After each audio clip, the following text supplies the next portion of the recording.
মধ্যপ্রাচ্যে কি শুরু হতে যাচ্ছে আরও বড় যুদ্ধ? বিশ্ব রাজনীতিতে নতুন করে আলোচনায় মার্কিন প্রেসিডেন্ট ডোনাল্ড ট্রাম্পের মন্তব্য। ট্রাম্পের মতে ইরানের বিরুদ্ধে আগের যে কোনো হামলার চেয়েও বড় সামরিক অভিযান চালানোর সিদ্ধান্তের খুব কাছাকাছি রয়েছেন তিনি। বৃহস্পতিবার সংবাদ মাধ্যম এক্সিওকে দেওয়া এক সাক্ষাৎকারে ট্রাম্প বলেন, ইরানের বিরুদ্ধে তিনি একটি ব্যাপক হামলার কথা বিবেচনা করছেন। আগের যে কোনো সময়ের চেয়েও বড় হবে যে হামলা।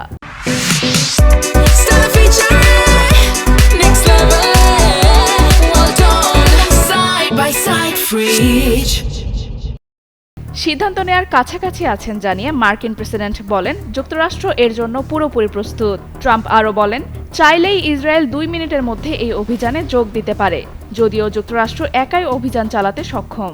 ট্রাম্পের এই মন্তব্যের কয়েক ঘন্টার মধ্যেই টানা 13তম রাতের মতো ইরানে বিমান হামলা চালায় যুক্তরাষ্ট্র।